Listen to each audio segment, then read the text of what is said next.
It's the Germany Experience, the podcast about life in Germany as seen through the eyes of outsiders. Go to the website, thegermanexperience.de, and find out more about the show. I'm your host, Sean. Welcome to it. And this week, there is no new episode in your feeds, but rather a rerun from 2019 because it's the long Easter weekend and I'm enjoying it with my family. So I didn't want to put out a podcast episode this week. But as I said, we got an episode from 2019. And one of the things that I love about my podcast is I get the chance to speak to so many interesting people. I've met people who I would never have met otherwise, and I get to ask them probing questions about their lives and their journey to Germany and their experiences here. And I love that. But what I also love is when I get the opportunity to speak to people who I do know. And this guest is Rafael from Brazil and is someone that I know very well since we met when I was working together with him starting in 2012. And he and I just became instant friends because I guess the South African attitude and the Brazilian attitude is very similar, very upbeat, happy, spontaneous people, if you want to put it that way. So I got to sit down with Rafael and ask him about his experience here in Germany, why he came, why he stayed. And we also got onto the topic of his father passing away while he was in Germany and how difficult that was for him. So here is the episode with Rafael. I'll be back in your feeds with a new episode next week. Take a listen.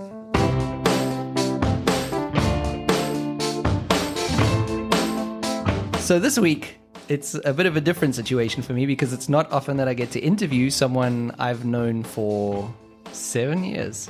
So we've known each other 7 years. So usually I sit across here, I don't know the people very well, but we're kind of good friends. Yes, we are. Rafael, we're kind of good friends, right? Yes, we are. We are good friends. So this is the kind of thing you learn in a podcast that people that you thought you knew, you maybe don't know that well.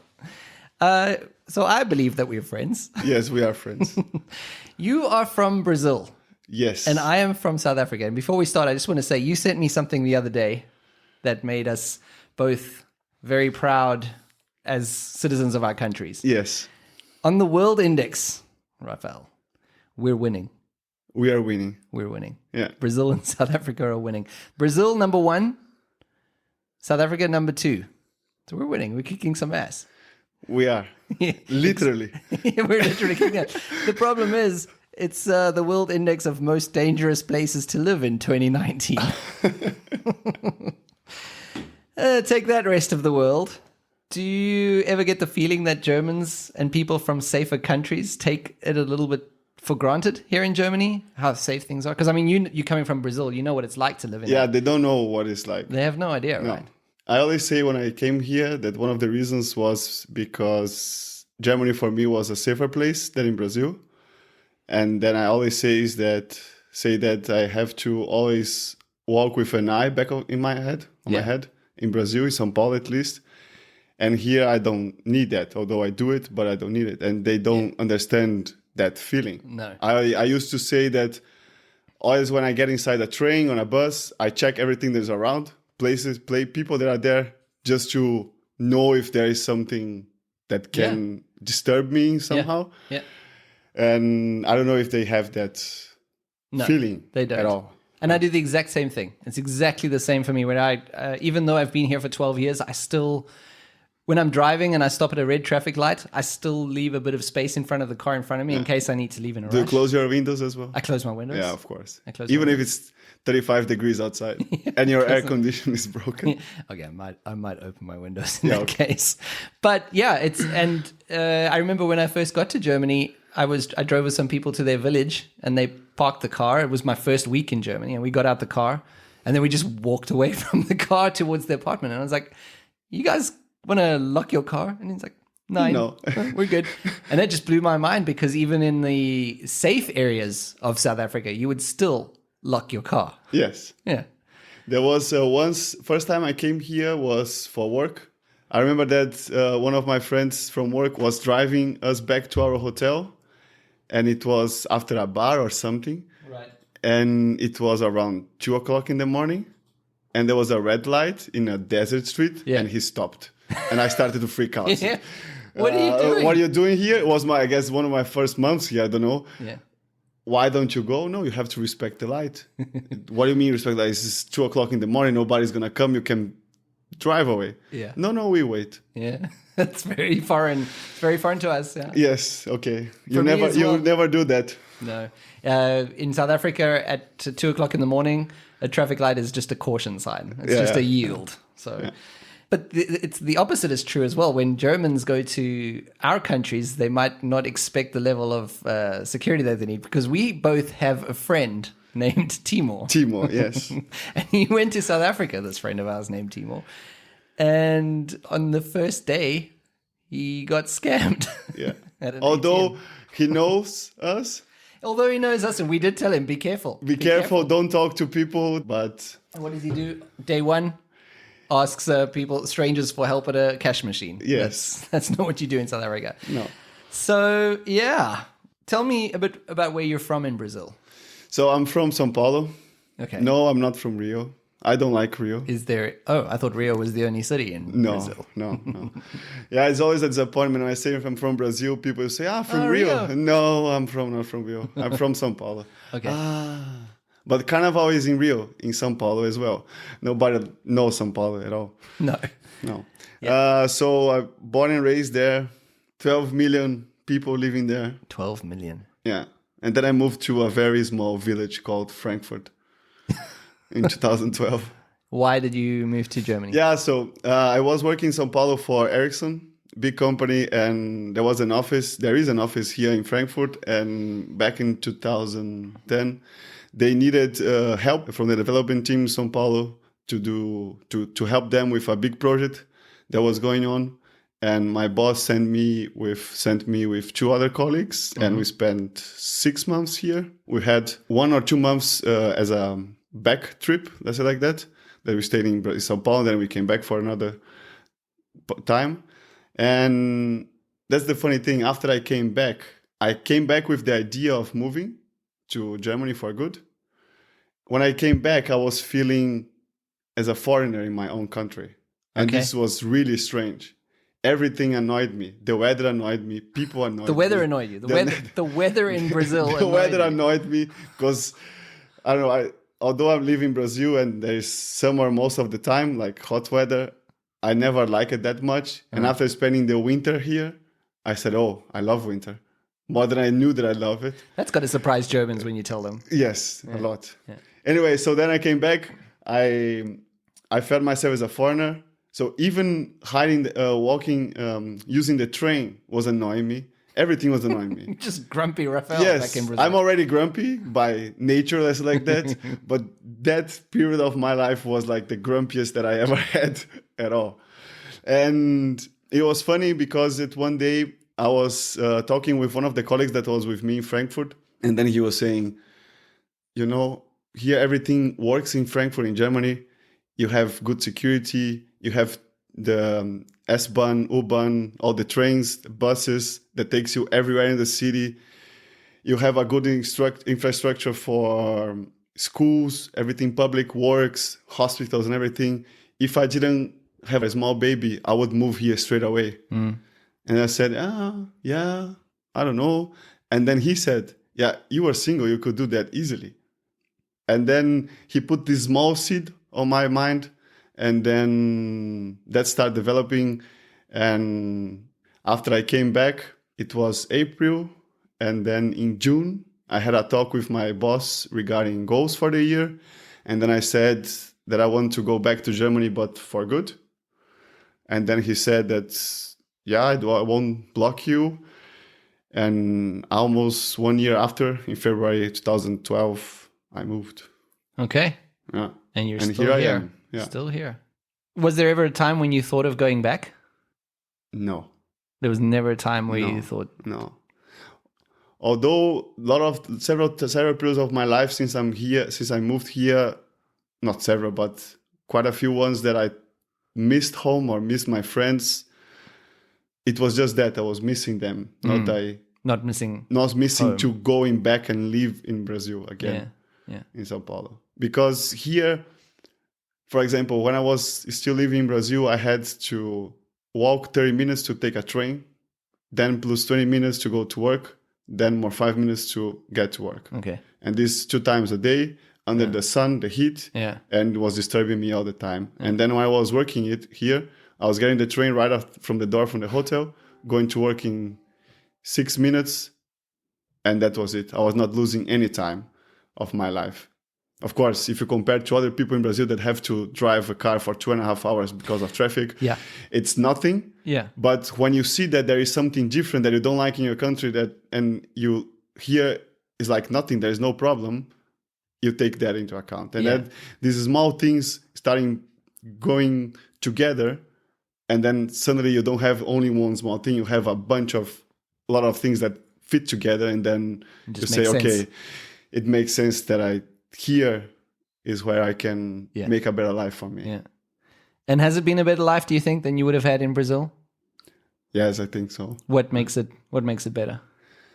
Of course, my salary increased a lot, and here is not so expensive as in São Paulo.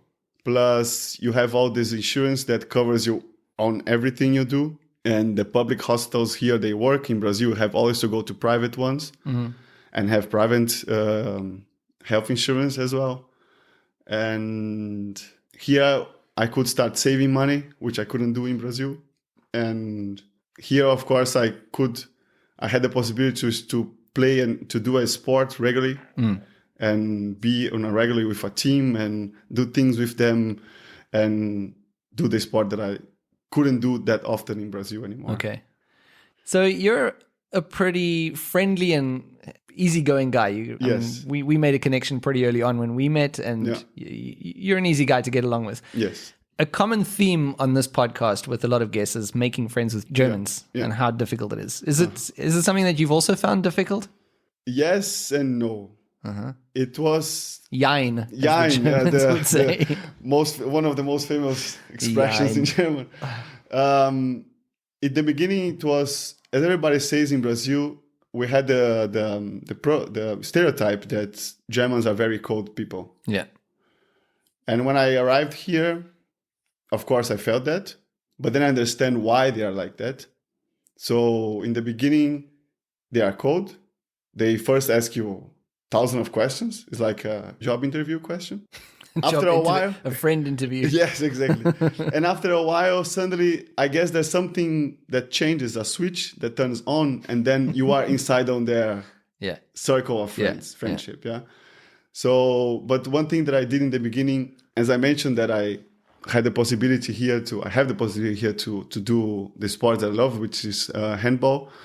Once I knew that I was going to move, I started looking for handball teams in Frankfurt, and I found one, wrote the coach, and he said, when you arrive, you can just come to the practice and see if you like, and you're going to do it. So I arrived on a Sunday, and on a Tuesday, I was already in the team. Really? On the practice, yeah. Okay. And then the guys were all nice, all friendly. Do they speak English to you? Yes. Because at that time, your German wasn't very good. I didn't have any German. No German. No German at all, just my English. So the guys were very friendly. And then, but I couldn't feel that, okay, after a few weeks, am I doing something? Because I'm just keep seeing them on the practice, and afterwards, nobody speaks with me or we don't talk and something like that. Yeah. And I remember that guys were inviting me to watch football or to play darts at home, or I never played darts. I don't even know what was that. Play darts. Yeah, I'm playing darts. I love playing darts. Sure, I'll do it. I was just saying yes for anything. Okay. So just to show them, okay, I'm living here and I'm up for it, and I want to be part of whatever you guys have. Yeah, even if it's darts. Yes. So I was saying yes to everything that they were trying to do or going. And then I guess with that, they started to see, this guy, he's cool, he's easygoing, and etc. And I was becoming part of their group, let's say like that, inside of the handball team. Of course, we were seeing each other on the weekends doing things, but also we were 2 times per week, Tuesday and Thursdays, where we had our practice, and on Sundays for games. But outside, you're talking with them alone, they speak in English. At the moment that somebody else comes, it switches to German. Yeah. And this was really the hardest part in the first months of my life here. Yeah. So if I was speaking alone to somebody would come, speak like 2 or 3 sentences in English, and then German would come in and say, okay, And then you're sitting there on your Yeah, I'm just little sitting there. Rafael island. Yeah. you know and this was also happening on the practice because the coach was of course speaking everything in German Yeah. and doing the explanation everybody etc. Of course I if I didn't understand something I could ask something in English to somebody after the explanation, then they would tell me.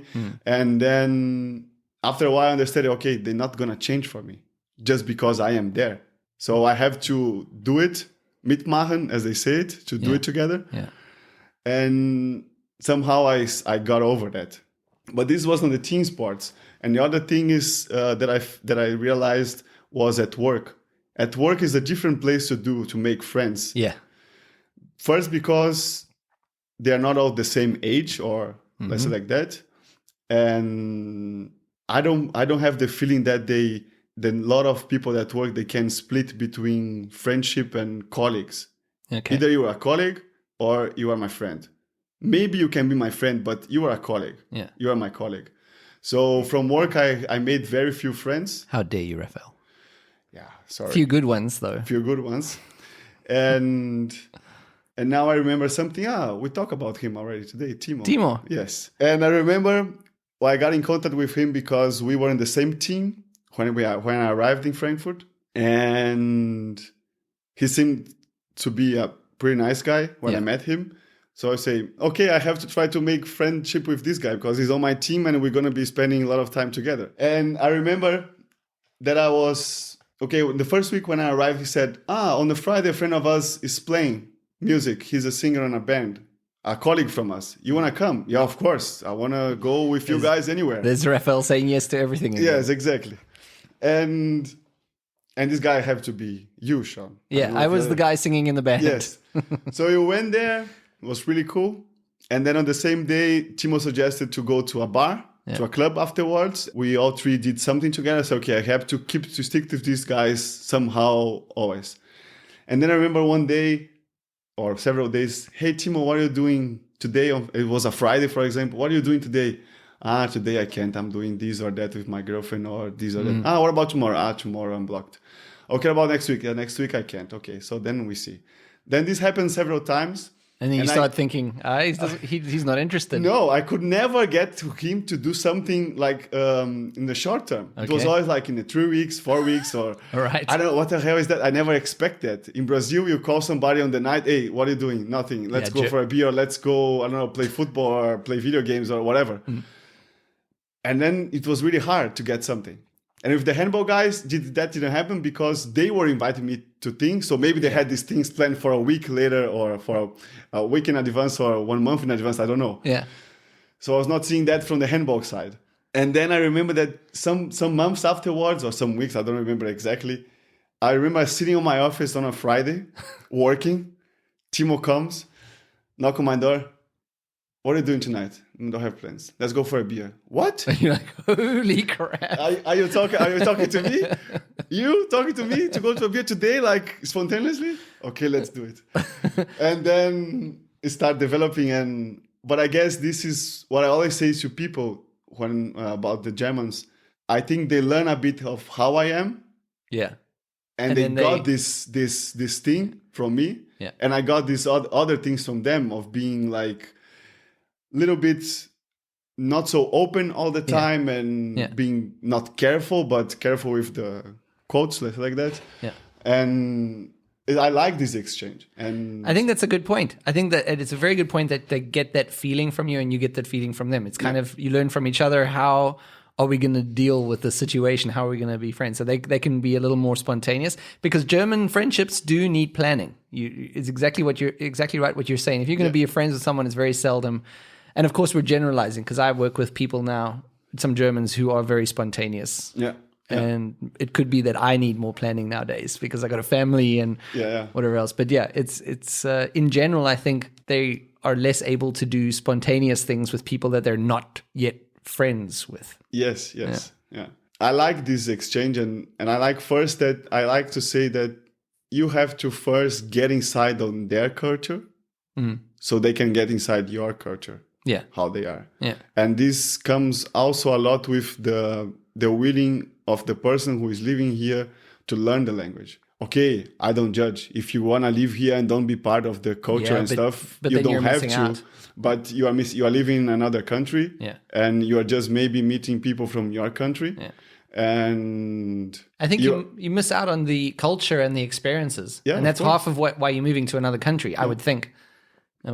You have to be open for those things. Yeah. You have to be open to eat their food, to know how they do it, how they party, or how they do this and that, and it's part of everything. And of course, learning the language, as hard as the language can be, you have to try. Yeah. And it was funny when I told the guys in the handball team that I was starting to learn German. They said, "Okay, so we're now going to speak to you in German, even if you don't know, so that you start to get used to."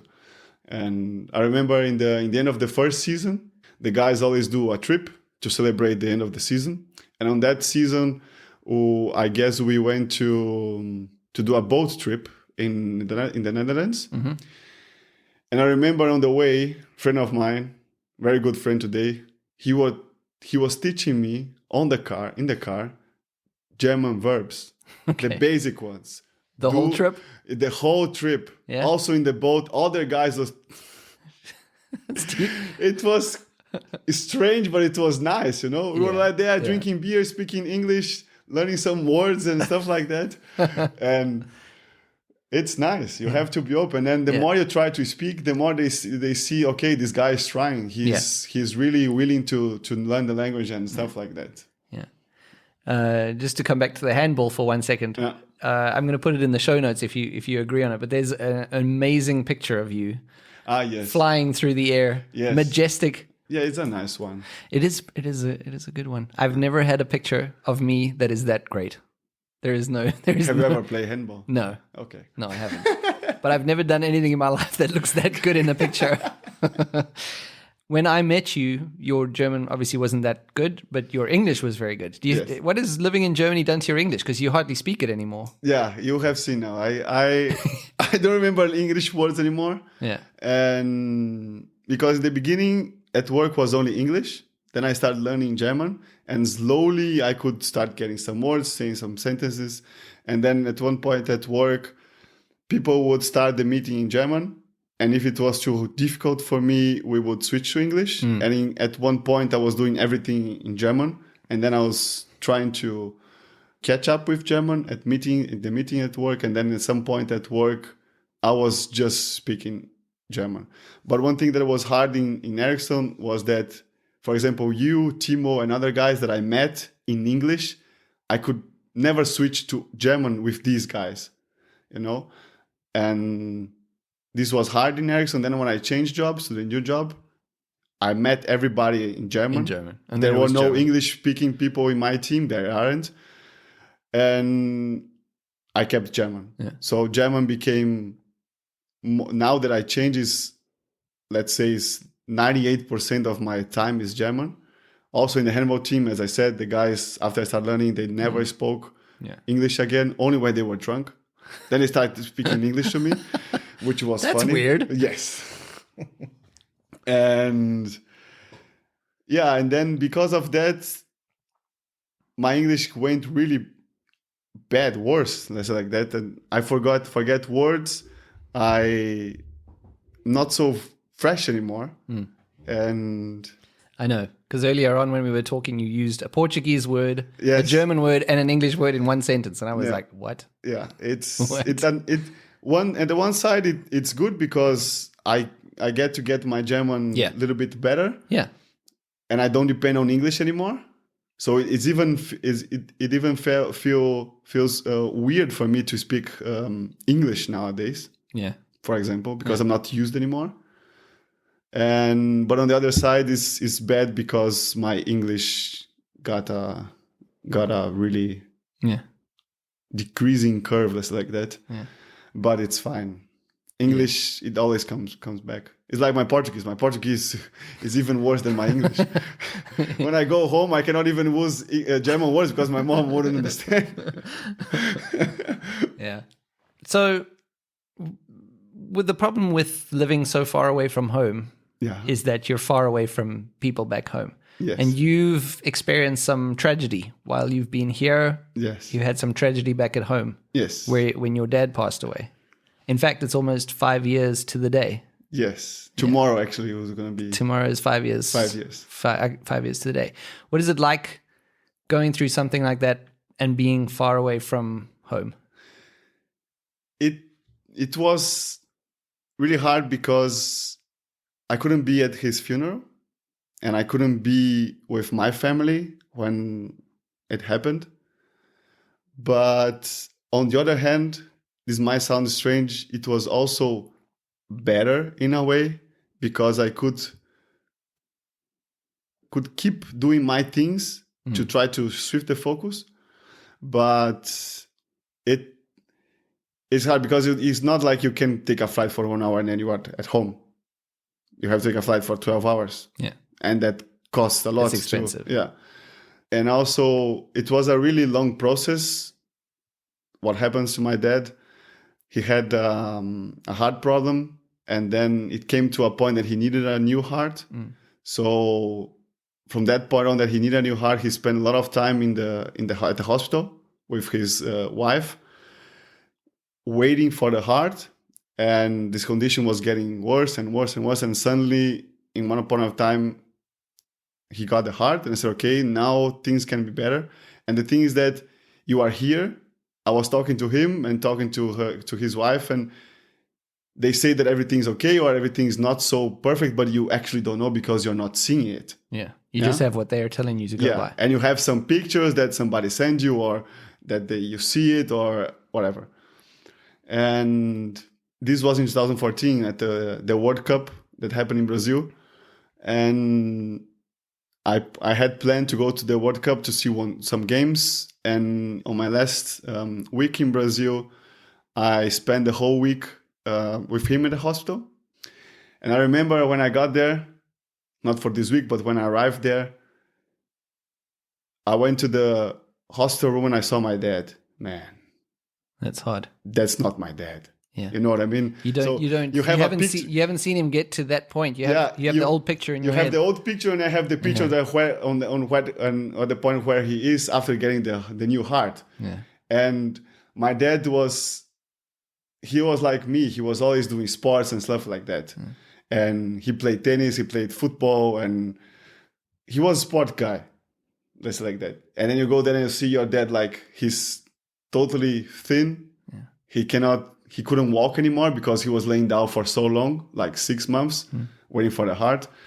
And then I said, okay, the color was a little bit strange from his skin because of medicine. And it's really a shock.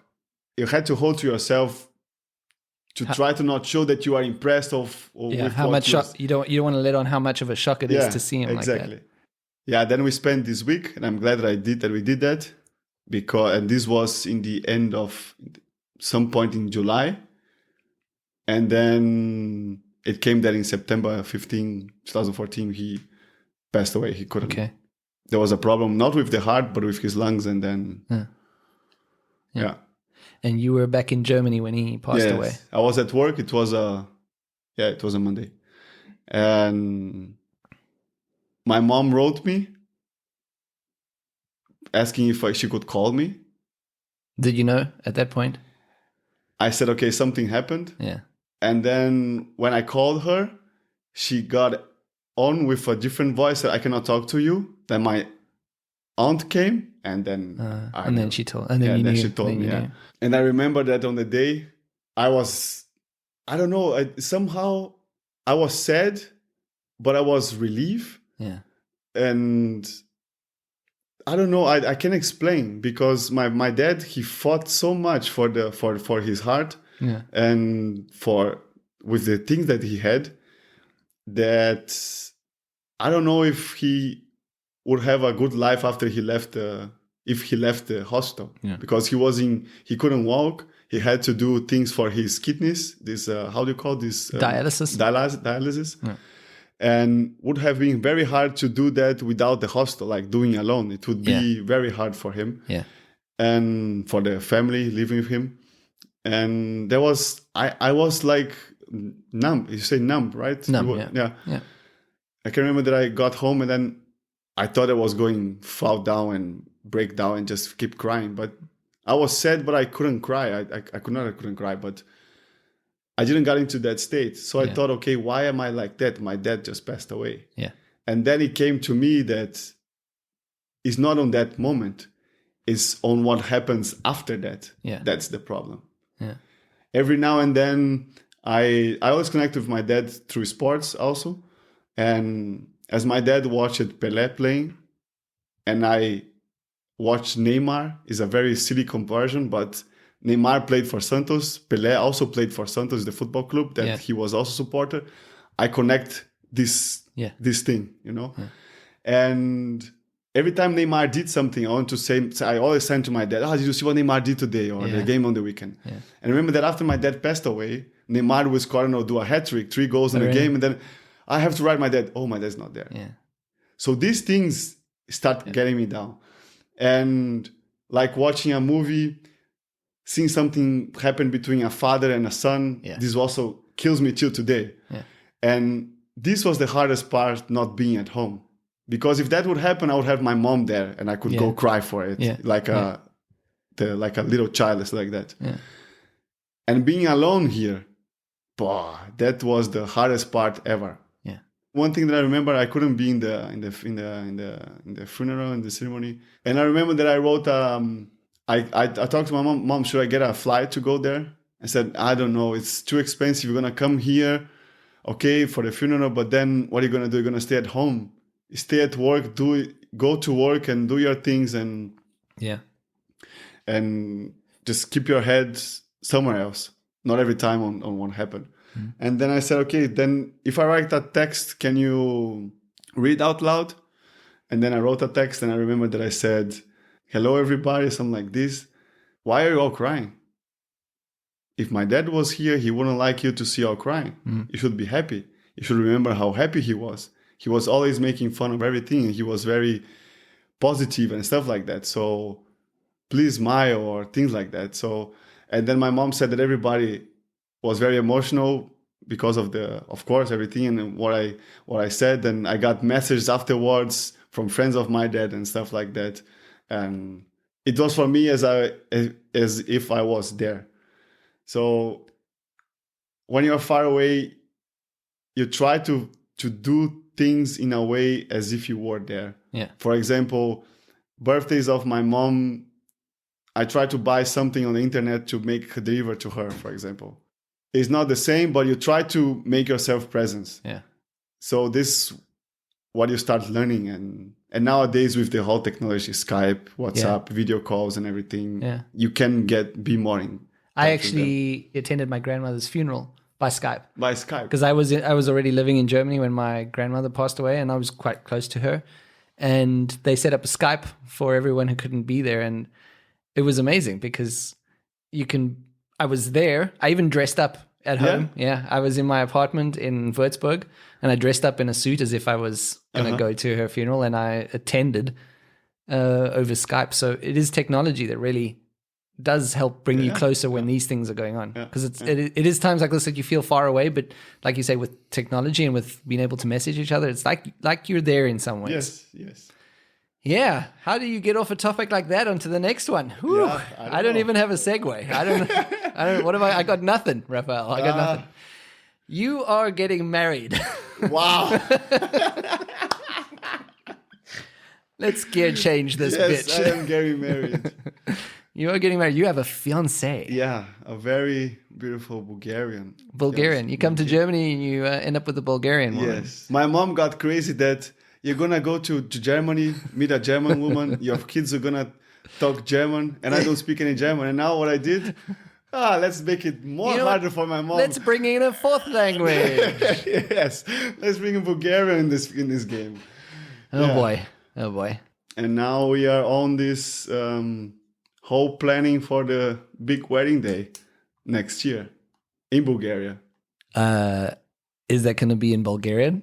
It's going to be in Bulgarian, and I don't speak Bulgarian. I was about to ask, how's your Bulgarian? My Bulgarian is not so good.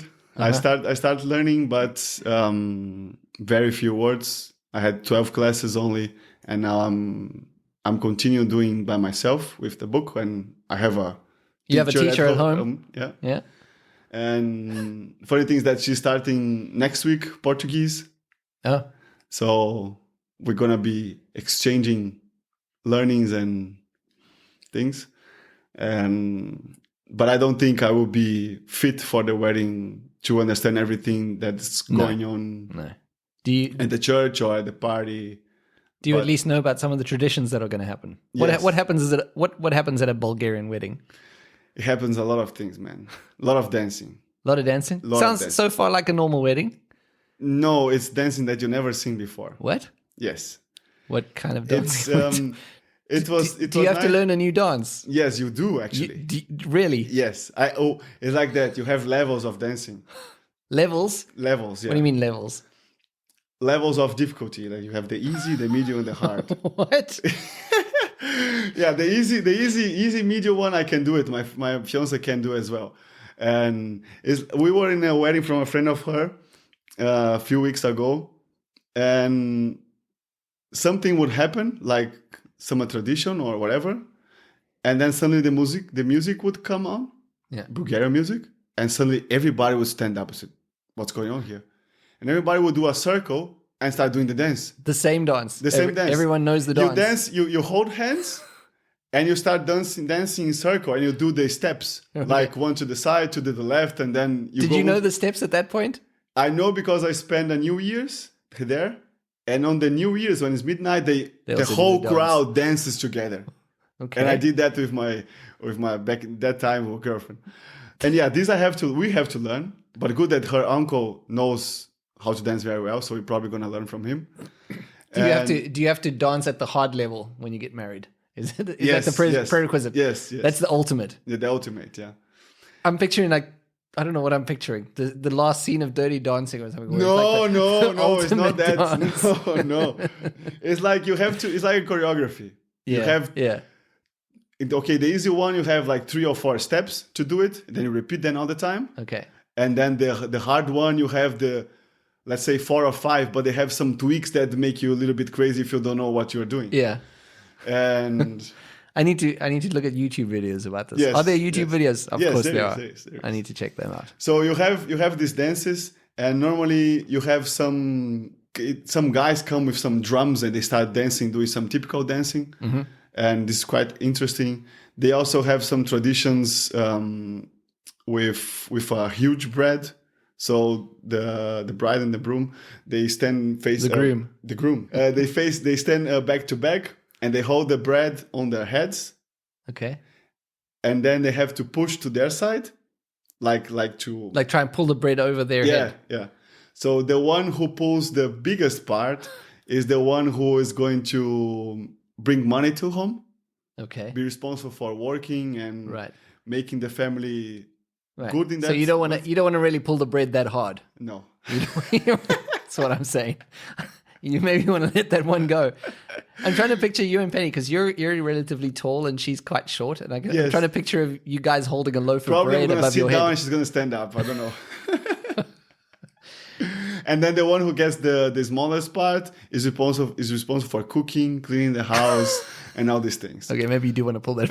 Maybe you do want to pull that hard. I don't know. Actually, at this point, I don't know what's going to happen. I don't know. Yeah. I don't know what you want. But the wedding is quite active.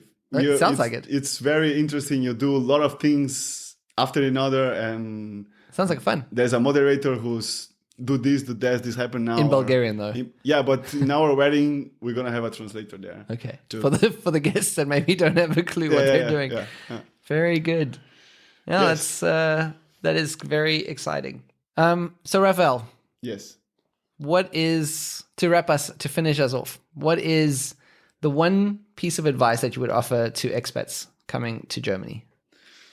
Don't come to Germany. There you go. And that's the podcast.